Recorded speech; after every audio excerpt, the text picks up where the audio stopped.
내가 너무 갑자기 전화를 했었나 봐요. 놀라는 표정의 그를 맞기 위해 자리에서 일어섰다 앉으면서 은님이 입을 열었다. 예전보다 조금 더 여우였을 뿐 그녀는 그대로였다. 그는 얼른 그녀와 마주칠 뻔한 시선을 내리깔았다. 갑자기 눈가에 뜨거운 시선을 느꼈던 것이다. 이상했다. 7년 만인데, 새파랗게 젊은 시절의 7년이었는데 젊은이 하나 아주 딴 사람으로 만들어 놓기에 너무나 충분한 세월이었는데 모든 것이 마치 어제일처럼 느껴지는 것이었다. 마치 세월이 시치미를 뚝 떼는 듯한 기분이었다. 물론 변한 것도 있었다. 나이를 먹었고 결혼을 했고 이혼을 했고 그 사이에 하나이의 아버지가 되었고 이제는 문패를 버젓이 달고 살며 때로는 자신의 승용차로 강변에 나가 지는 해를 바라보기도 했으니까 말이다. 더구나 지금의 그라면 그런 식의 이별은 이제 다시는 하지 않을 것이었다. 바람이 불어대던 그 맑은 가을날 광화문 내길거리에서 어린아이처럼 펑펑 눈물을 쏟아대는 그녀를 두고 돌아서지도 않을 것이었고 살아왔던 27년 동안 그가 오르내린 계단을 모두 다 합한다 해도 그보다는 길지 않을 것만 같은 광화문 지하도를 식은땀을 흘리며 내려가지도 않았을 거였다. 대체 이 세상에서 그렇게까지 자신을 학대해가면서 이루어야 할 일이 남기나 있다는 말일까? 고개를 좀 들어봐요. 정말 형이 만나보게. 사실은 눈길을 어디다 두어야 할지 몰라하는 그에게 은님이 먼저 말했다. 예전에 그녀가 그랬듯 장난꾸러기 같은 말투였지만 음성은 건조해 보였고 까실거리는 느낌이었다. 그는 겨우 눈을 들어 그녀를 바라보았지만 무언가 아주 부신 빛이 눈을 쏘아대는 것처럼 곧 시선을 내리깔았다. 형, 정말 아저씨가 다 됐다. 그치? 그런데 너무 부끄러워하는 것 같아. 어색한 분위기를 깨려는 듯 은님이 놀리며 말했다. 목소리에서 까실거리는 느낌이 없어지고 예전에 그 장난꾸러기 같은 분위기가 떠올랐다. 그는 어쩔 수 없이 그녀와 마주보고 웃어주고 말았다. 은님은 그가 웃자 더 활짝 마주 웃었다. 사실은 한 46살쯤 돼서 흰머리 염색할 때쯤이나 형을 볼 수 있을 거라고 생각했어요. 그가 어색해하는 게 안쓰러웠던 이유였을 거다. 그녀는 여전히 가볍게 이야기를 이어갔다. 웃을 때나 말을 할 때 작게 오물인 것 같은 얇은 입술 사이로 고르니가 내보이는 것도 여전했다. 그렇다면 세월은 어디로 흘러갔는지 7년 만에 찾아온 이 이상한 해우가 전화를 받고도 그로 하여금 창가에서 오래 망설이게 하던 이 느닷없는 재회가 이렇게 가볍기만 해도 좋은지 그는 당황스러운 기분이었고 어쩌면 약간은 실망스러운 기분이기도 했다. 은님이 천천히 웃음을 그쳤다. 하지만 웃음을 거두고 나서도 그녀의 눈가로 짙게 잡히는 잔주름은 선명했다. 그는 그제야 7년이라는 세월이 그냥 지나가지만은 않았다는 걸 생각했고 그래서 좀 차분해질 수 있었다. 건섭이 소식은 들었다. 왜 거기서 건섭이라는 그녀의 남편 이야기를 꺼냈는지 알 수 없었다. 그녀의 얼굴이 굳어졌다. 후회해도 늦은 일이었다. 하기는 건섭은 언제나 그보다 먼저 와 있었다. 그가 그녀를 처음 만났을 때부터 그리고 사랑에 빠져버렸을 때조차 건섭을 빼고 어떻게 이야기를 시작할 수 있단 말일까? 경주에 있어요. 잘 지내지? 거기 들러서 책이랑 넣어주고 오는 길이에요. 난 자주 못 봤어요. 시댁 식구들이 자주 가. 오늘 저녁에 시간이 어떠세요? 많아. 그는 얼른 대답했다. 목소리가 갈라지는 것 같아 잠시 받은 기침을 해댔다. 물론 실은 전혀 그렇지 않았다. 앞으로 일주일 동안 밤샘을 해야 일을 맞춰줄 지경이었다. 그는 두 손바닥을 바지에 대고 쓱쓱 비볐다. 시선을 아래로 내리깔았기 때문이었을까. 그는 은님의 옆자리에 놓여져 있는 커다란 가방을 그제야 보았다. 낡긴 했지만 아주 낯이 익은 가방. 연한 코코아색 가방에 머무는 시선을 느꼈는지 은님이 가방의 손잡이를 가만히 잡으며 웃었다. 가방을 쌌던 것은 언제나 은님이었다. 그 가을날 광화문 내거리에서 그녀는 저 가방을 들고 있었다. 나 서울로 아주 올라왔어요. 몸이 안 좋아졌어요. 더 머무는 게 오히려 방해가 될 것 같아서 정리하려고 해요. 몸 어디가? 그가 묻자 은님은 얼른 얼굴을 펴고 말했다. 그냥 영양실조쯤 되겠지 뭐. 은님은 농담처럼 웃다가 잠시 괴로운 듯 머리를 부볐다. 나 술 좀 사줄래요?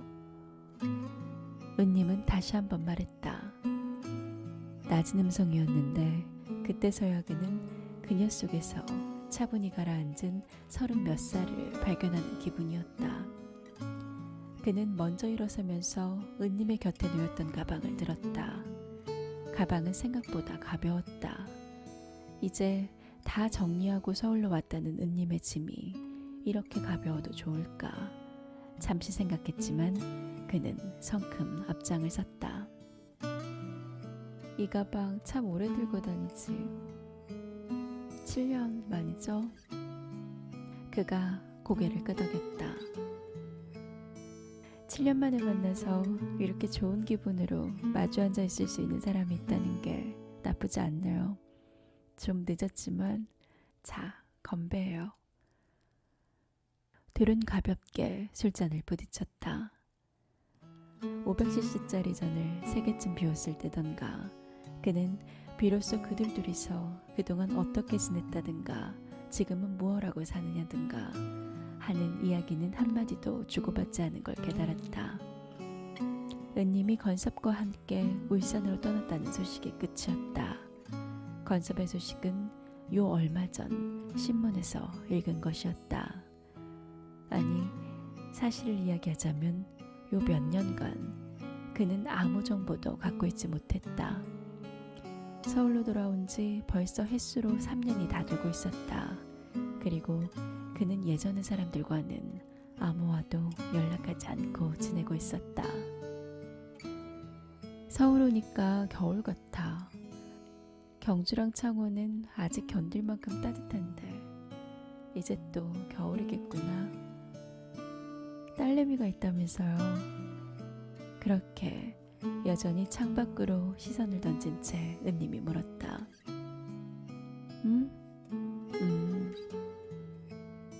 예상 밖의 질문이었다. 그는 맥주잔을 입에서 떼며 당황스레 대답했다. 몇 살? 12살. 우리 나이로 4살이고. 이름이 뭐야? 명지. 명지? 명지. 참 이쁜 이름이야. 형이 결혼했다는 소식 듣고 내가 어떤 기분에 사로잡혔었는지 알아? 어떻게 생각했니? 목으로 마른 침이 굵게 넘어갔다. 은님은 시선을 창밖으로 돌린 채 엄지와 검지로 짧게 타버린 꽁초를 빨았다. 그런 모습이 꼭 다 늙어버린 늙은이 같았다. 난 이렇게 생각했어. 형이랑 결혼한 그 연숙 씨가 아이를 낳으면 혹시나 내 이름자 중에 하나를 넣어주진 않을까 하고. 연숙 씨 눈치 못 채게 한 글자만 말이야. 연숙 씨는 가명 말고 내 진짜 이름 몰랐으니까. 그러니 한자라도 넣어주지 않을까 하고. 은자는 조금 나약한 느낌이 드니까 림자? 그러면 내가 먼 훗날 어딘가에서 형의 아이를 보면서 아이의 이름을 부르면 아마 적어도 이 아이에게 깃들어 있는 정령 중의 반은 내 것이다. 이렇게 생각할 수도 있을 거라고. 난 이혼했어. 그는 정말 나쁜 일을 한 사람처럼 더듬거리며 말했다. 그러고는 심판을 기다리는 피고인처럼 더듬듯이 은님의 눈을 마주 보았다. 그는 한때 은님에게 이 소식을 전해주는 상상을 했었다.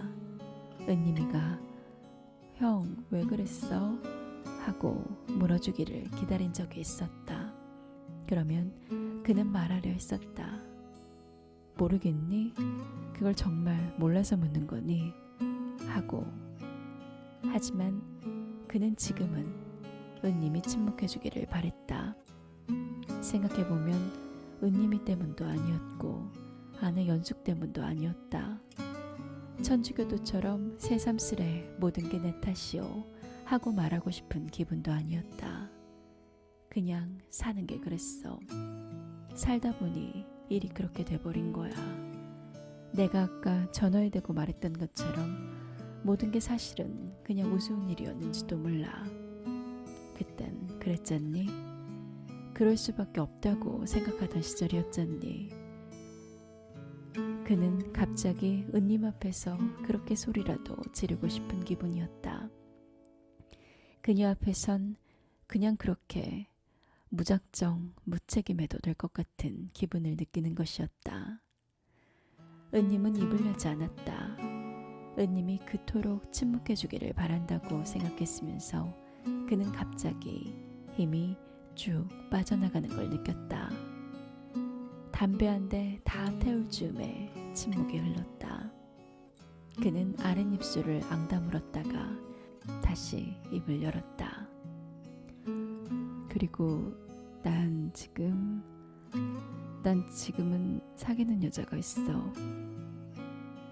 가을빛 같은 눈동자로 그를 바라보던 은님이 잠시 의아한 표정을 지었다. 그래서 뭘 어쩌란 거지? 하는 표정이었다. 그는 뒤통수를 얻어맞은 느낌이었다. 다행이야. 형이 혼자서 힘들지 않을까 생각했었어. 은님이 부드러운 목소리로 말했다.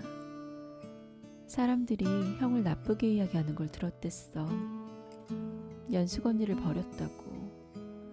건섭신 형이 이혼했던 사실을 1년도 넘게 나한테 숨겼었고 1년 전쯤인가 정식이네 출판사에 전화를 해보고 정식이에게서 형 소식을 들었었어. 안 그래도 형을 한번 만날까 해서 연락을 넣었던 참이었는데 왜 그때 연락하지 않았니? 사람들 건섭이까지도 형이 이혼했던 소리 들으면 내가 또 무슨 일을 저지를 거라고 겁들이 났었나 봐. 마지막 말을 하면서 은님은 설포 웃었다. 그는 웃지 않았다. 갑자기 술 기운이 푸푸 하고 목구멍으로 밀려들었다. 그때 저질러 버릴 걸 그랬나? 은님은 말을 마저 이으며 웃었지만 그는 그럴 수 없었다. 모든 게 어리석었어. 우린 모든 걸 잃어버린 거야. 그는 정말 취해버린 사람처럼 머리카락을 부비며 말했다. 자세가 흐트러지면서 갑자기 눈으로 뜨거운 기가 몰려들었다. 은님은 눈을 내리깔고 아무 말도 하지 않았다. 1990년대 이곳에서 일어났다면 얘기거리도 안 되는 일들이었겠지. 그래, 아무 일도 아니었어. 정말 아무 일도 아니었는데. 하지만 그들은 한 번도 이해해 주려고 하지 않았어. 아니, 우리들조차 우리 자신을 한 번도 이해해 주려고 하지 않았어. 우린 겨우 20대 중반일 뿐이었는데, 지금 생각해보면 그런 실수를 할 수도 있는 사실은 유일한 나이였는데, 난 요즘 가끔 생각해. 우린 정말로 인생에서 중요한 많은 걸 잃어버린 것은 아닐까 하고, 모두들 어리석었던 거야. 은님이 연민이 어린 눈빛으로 그를 바라보았다. 그는 혀를 내밀어 마른 입술을 훔쳤다. 이런 말을 꺼내는 것은 처음이었다. 그는 내친 김에 더 나가고 싶다는 충동을 느꼈다. 더 짓거리고 싶었다. 무슨 말이든 그랬다. 이혼을 했든 여자를 사귀었든 그도 아니면 지금 이 여자와 술을 마시고 주정을 한들 별다를 것도 없을 것 같았다. 그런 마음을 읽은 은님이 말을 막았다. 우리 흔들리지 말고 살아요. 뭘 하든. 고개를 숙인 채로 머리를 부비던 그가 약간은 과장된 포즈로 웃음을 터뜨렸다. 아직도 그런 격언을 쓰나? 그래서 교훈을 얻고 깨닫고 반성하고 그러나? 그는 빈정대며 은님의 말을 받았다. 은님의 얼굴이 잠시 일그러지더니 이내 굳어졌다. 7년 만에 회후에 실망하고 있겠지. 그래, 난 이렇게 변했어. 그는 될 대로 되라는 기분이 들었다. 은님이 입을 열었다. 저기 어떻게 하지? 이제 가봐야 할 시간이에요. 10시가 넘어가고 있었다. 그래, 일어나자. 가야지. 하지만 그는 움직이지 않은 채 또 새 담배에 불을 붙였다. 은님이 잠시 머뭇거리더니 말했다. 나도 한 대만 피우고. 왜였을까? 그때 두 사람의 눈이 마주쳤고 그들은 만나고 나서 처음으로 가볍게 웃었다. 그래, 그랬었다. 헤어지기 싫어서 자꾸만 담배를 번갈아 피우던 시절이 있었다. 아직 조금만 더 마주보면서 있고 싶어 하고 말할 수도 없었던 그 시절. 담배 한 대만 피우고 일어나지 하고 아무렇지도 않은 듯 말했지만 심장이 담배처럼 다 녹아내리던 기분이었다. 그러나 그는 이제 마주 앉아 담배를 피우면서도 그 절박함을 다시 실감할 수가 없다. 왜냐하면 이제 시간은 지천으로 널려있고 그는 너와 더 앉아있고 싶어 라는 말조차 꺼낼 수 없게 수줍은 사랑 같은 건 하지 않기 때문이다. 형, 정말 형 말대로 우리 어리석었던 걸까? 아니야, 그냥 해본 소리야. 우리가 그렇게 했더라도 후회했을 거야. 하지만 이제 와서 그게 무슨 소용이겠니? 은님은 이해되지 않는다는 듯 잠시 그를 빤히 올려다보다가 말했다. 형은 아직도 그날을 생각하고 있구나. 난 그런 이야기가 아니었는데. 그는 다시 한번 뒤통수를 한 대 얻어맞은 듯한 기분이었다. 그러면? 하고 물으려다가 그는 입을 다물고 말았다. 7년이나 헤어졌다가 만난 두 사람이었다. 같은 단어를, 같은 상황을 같은 의미로 받아들이기를 바라는 것이 이상한 일인지도 몰랐다. 전철역 입구에서 그는 우산을 접었다. 은님이 그가 든 가방을 받으려고 손을 뻗었다. 차 타는 거 보고 갈게. 내려가. 괜찮아요. 여기서 헤어지고 싶은걸. 이번엔 형 말대로 내가 형을 지하도 앞에 남겨두고 가고 싶어. 형이 조금만 울어줘. 그럼 복수하는 기분이 들지 않을까? 은님이 꿈인 듯 명랑하게 말했다. 그는 은님을 따라 웃으며 은님의 손을 잡아 끌고 전철역으로 내려섰다. 하지만 그녀의 손을 무심히 잡아 끌고 내려가면서 그는 난데없이 이상한 기분에 사로잡혔다. 손을 붙들고 비닐 우산을 접은 채로 비오는 지하도를 뛰어내려갔던 기억이 났다. 아마도 그들이 사랑에 빠진 지 얼마 되지 않았던 여름날이었다. 그때도 은님의 손은 이렇게 찼다. 은님의 손을 따뜻하게 만들어주고 싶다는 생각을 했었던 그때. 그 순간이었을 것이다. 눈이 마주쳤을 때 은님의 얼굴이 갑자기 종이장처럼 구겨졌고 가방을 들지 않은 은님의 그 차고 마른 손이 그녀의 얼굴을 가렸다. 굵은 눈물이 그녀의 손목을 타고 흐르고 있었다. 지나가는 사람들의 시선이 그들을 힐끗거렸다. 그는 잠시 당황한 채로 어쩔 줄 모르고 서 있다가 우선 은님을 지하도 구석으로 잡아 끌었다. 결국 지하도 앞에서 또 울고 마는구나. 농담처럼 그가 말했다. 그리고 재킷주머니에서 손수건을 꺼내 은님의 얼굴을 닦아주었다. 은님이 그가 내민 손수건을 제 손에 쥐었다. 미안해요. 나 정말 이러지 않으려고.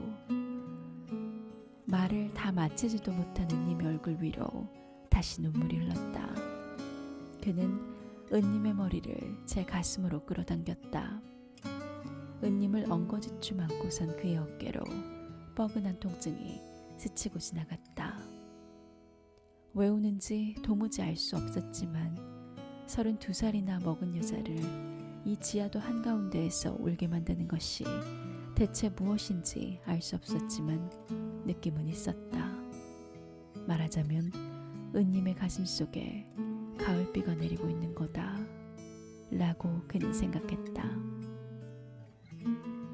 그는 아까 카페를 나서면서 그때 찬비를 바라보고 있던 은님의 야윈 뒷모습을 보면서 은님을 안을 수도 있을 거라고, 안고 입을 맞추고 그저 잠자리를 같이 할 수도 있을 거란 생각을 한 것을 후회했다. 모든 것이 그의 탓인 것처럼 그는 알 수 없는 자책감을 느꼈다. 내 사무실에 가서 좀 쉬었다 가겠니? 차라도 한잔하면서. 미안한 마음 때문에 그는 부드럽게 물었다. 아니에요. 약속이 있어서요. 날 기다리는 사람들이에요. 마지막 차일 거예요. 타야죠. 은님은 잠시 그녀의 주머니 속에 구겨져 처박힌 지폐를 바라보았을 뿐 아무 말도 하지 않았다. 또 전화해 주겠니? 은님은 잠시 망설이다가 대답했다. 미안해요, 형. 이럴 땐 미안하다고 하는 게 아니야, 임마. 그는 미안하다고 말하는 은님 때문에 복잡한 기분이 되었다. 어쩌면 눈물이 터질 것 같기도 하고 어쩌면 마구 화가 나는 그런 기분이기도 했다. 잘 먹고 다니고 너무 마른 것 같아. 알았지? 은님은 착한 여동생처럼 고개를 끄덕이며 그에게 손을 내밀었다. 정말 갈게요. 무슨 말인가 할 듯 입술을 달싹이다가 은님은 그렇게만 말하고 돌아섰다. 계단으로 내려서기 전에 돌아보는 은님과 그의 눈이 다시 마주쳤다. 그러자 그는 정말 이번에는 7년이 아니라 영원히 끝일지도 모른다는 생각이 들었다. 하지만 그는 웃음까지 띠며 한 손을 들어 보였다. 은님도 웃었다.